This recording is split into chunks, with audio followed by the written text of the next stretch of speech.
प्राध्यापक, शिक्षक, बंधू आणि भगिनींनो, इयत्ता 8वी साठीच्या NMMS या परीक्षेची आवेदनपत्र दिनांक 13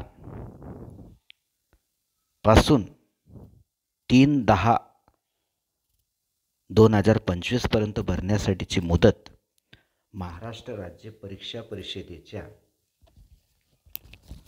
वेब पोर्टलवर त्या ठिकाणी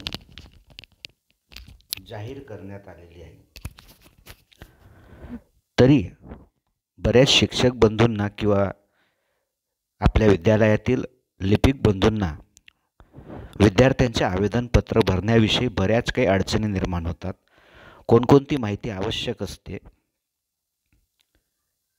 बऱ्याच लोकांना हे माहीत नसतं.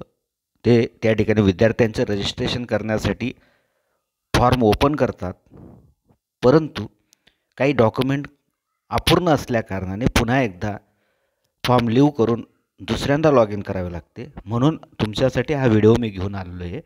तर विद्यार्थ्यांचं रजिस्ट्रेशन करण्यासाठी, विद्यार्थ्यांचं आवेदनपत्र भरण्यासाठी काय काय आपल्याला आवश्यक असतं, कोणकोणते डॉक्युमेंट आवश्यक असतं, याची संपूर्ण सविस्तर अशी माहिती आपण या व्हिडिओमध्ये घेणार आहोत.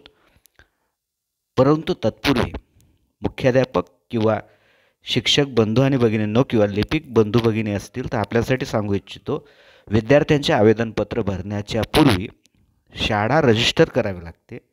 शाळा रजिस्टर करण्यासाठी आपल्या शाळेचं UDIS क्रमांक, त्यानंतर शाळेचं माध्यम, शाळेचं व्यवस्थापन, शाळेचा प्रकार आणि शाळेचा संपूर्ण पोस्टल ॲड्रेस, त्यासोबत मुख्याध्यापकांचा फोटो आणि सही स्कॅन करून आपल्यासोबत असली पाहिजे.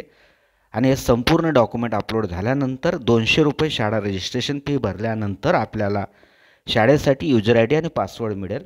आणि विद्यार्थ्यांचं रजिस्ट्रेशन फक्त शाळेमार्फतच करता येणार. वैयक्तिक विद्यार्थी आपला ह्या परीक्षेसाठी आवेदनपत्र सादर करू शकत नाही. तर चला जाऊया.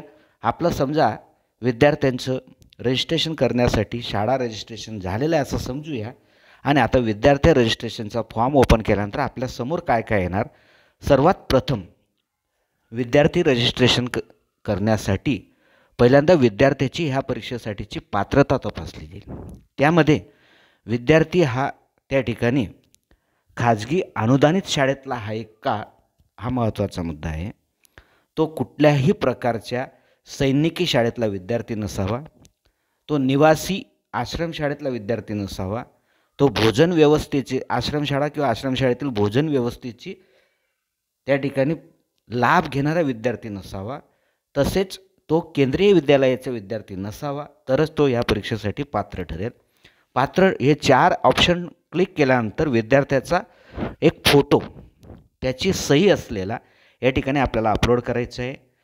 विद्यार्थ्याचं त्या ठिकाणी फोटो अपलोड केल्यानंतर, नाव अपलोड केल्यानंतर त्या ठिकाणी विद्यार्थ्याचा स्टुडंट ID जो सरलवरून ॲटोमॅटिक या ठिकाणी येणार, रजिस्टर नंबर येणार. सुरुवातीला विद्यार्थ्याचं सरनेम आपल्याला त्या ठिकाणी टाकायचं आहे, फर्स्ट नेम टाकायचं आहे. त्यानंतर फादर्स नेम. विद्यार्थ्याचं सरनेम, फर्स्ट नेम आणि फादर्स नेम टाकत असताना आधार कार्डवरील नाव जसं असेल त्याच पद्धतीने नाव त्या ठिकाणी आपल्याला एंट्री करायची. त्यानंतर मदर्स नेम झाल्यानंतर त्या ठिकाणी विद्यार्थ्याचं जेंडर मेल आणि फिमेल नोंद करायचं आहे. डेट ऑफ बर्थ टाकायची आहे. आधार नंबर टाकायचा विद्यार्थ्याचा, जो बँकेशी त्या ठिकाणी लिंक असला पाहिजे, नसेल तर वर्षभरात तो लिंक करायचा आहे. त्यानंतर या ठिकाणी आपल्याला डेट ऑफ बर्थ टाकल्यानंतर मोबाईल क्रमांक आहे पालकांचा, टोटल मार्क्स त्याला 7वीत किती मिळालेले आहेत ते, percentage of marks in 7th class. त्यानंतर कास्ट, कॅटेगरी, कास्ट नेम म्हणजे तो कुठल्या कॅटेगरीचा आहे ती कॅटेगरी, आणि त्याची सब कॅटेगरी, तिच्या कॅटेगरीचं नाव काय ते. त्यानंतर तो EWHचा विद्यार्थी असेल तर इथं क्लिक करा. Category as per central government notification जी असेल ती इथं टाका. डिसॅबिलिटी स्टेटस म्हणजे तो विद्यार्थी दिव्यांग असेल तर इथं येस म्हणा. टाईप ऑफ डिसॅबिलिटी टाका, नसेल तर नो म्हणा. कुठल्याच पुढची टाईप वगैरे टाकण्याची आवश्यकता नाही. डिसॅबिलिटी पर्सेंटेज किती आहे ते टाका. त्यानंतर मीडियम ऑफ एक्झामिनेशन मॅट आणि सॅट दोघांसाठी सेपरेट आहे नसून एकच आहे. ते मराठी असेल तर मराठी, हिंदी असेल हिंदी, इंग्रजी असेल इंग्रजी, उर्दू असेल उर्दू, ज्या भाषेतलं असेल त्या भाषेतलं टाकायचं. त्यानंतर बँक अकाउंट इन्फॉर्मेशन ही कंपल्सरी नाही आहे, ऑप्शनल आहे. परंतु विद्यार्थी ज्यावेळेस परीक्षेसाठी बसल्यानंतर परीक्षा देऊन तो स्कॉलरशिपसाठी ज्यावेळेस पात्र होतो त्यावेळेस ही माहिती भरली तरी चालते. परंतु तुम्हाला आता टाकायचे असेल तर बँक अकाउंट होल्डर्स नेम म्हणजे विद्यार्थ्याचं नाव किंवा त्याच्या पालकांचं नाव, bank account number, IFSC code, बँकेचं नाव आणि ती ब्रँच कोणती आहे ते, full address of the branch, त्या बँकेचा पूर्ण पत्ता. त्यानंतर फादर्स एज्युकेशन, वडील किती शिकलेले आहेत. मदर्स एज्युकेशन, आई किती शिकलेली आहे. फादर्स ऑक्युपेशन, वडील काय करतात, व्यवसाय त्यांचा तो इथं लिहायचा आहे. मदर्स ऑक्युपेशन, आईचा व्यवसाय लिहायचा आहे. नंबर ऑफ ब्रदर्स, भाऊ किती आहेत. नंबर ऑफ सिस्टर्स, बहिणी किती आहेत. भाऊ आणि बहिणी मोजताना विद्यार्थ्याने स्वतःला त्या ठिकाणी मोजू नये. At what number is candidate among is her brothers and sister, विद्यार्थी हा त्याच्या भाऊ बहिणींमध्ये कितव्या क्रमांकाचा आहे तो क्रमांक लिहायचा आहे. Number of total family members, त्याच्या फॅमिलीमध्ये आई वडील भाऊ बहीण मिळून किती कुटुंब सदस्य आहेत त्याची नोंद करायची आहे. पॅरेंट्स मोबाईल नंबर या ठिकाणी टाकायचा आहे, जो बँक अकाउंटला लिंक असलेला मोबाईल नंबर असला पाहिजे. त्यानंतर पॅरेंट्स ईमेल ॲड्रेस टाकायचा आहे. पॅरेंट ॲन्युअल इन्कम जे 3.5 लाखाच्या आत असलं पाहिजे. त्यानंतर एरिया लेन, तुमच्या शाळेचा ॲड्रेस किंवा विद्यार्थ्याचा ॲड्रेस इथं टाकायचा आहे. पूर्ण ॲड्रेस टाकून झाल्यानंतर सोबत जोडावायची कागदपत्रे कोणती, तलाठी उत्पन्नाचा दाखला 3,50,000च्या आतील 1 एप्रिल 2000 पासून दाखला मिळालेला पाहिजे.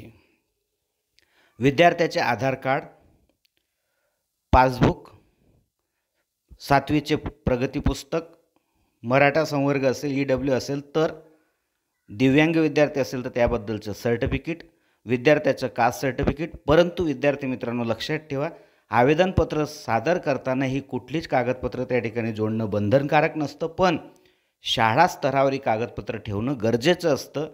म्हणून शिक्षक बंधूंनी लक्षात ठेवा, सगळे कागदपत्र आपल्या दप्तरी त्या ठिकाणी जमा करायचे आहेत. त्यानंतर मुख्याध्यापकांचं त्या ठिकाणी एक संमतीपत्र किंवा त्याला आपण म्हणतो निवेदन त्या ठिकाणी येतं, ज्याच्यावर मुख्याध्यापकांचा शिक्का आणि आवेदन त्या ठिकाणी साईन आणि शिक्का आणि फोटो असलेलं त्या ठिकाणी ॲटोमॅटिक येईल. आणि या सगळ्या गोष्टींवर पालकांची सही आणि विद्यार्थ्यांची सही घेऊन तो फॉर्म आपल्या दप्तरी त्या ठिकाणी आपल्याला ठेवायचा आहे. एवढी संपूर्ण माहिती आपल्याला विद्यार्थ्याचं रजिस्ट्रेशन म्हणजेच आवेदनपत्र भरण्यासाठीची आवश्यकता आहे.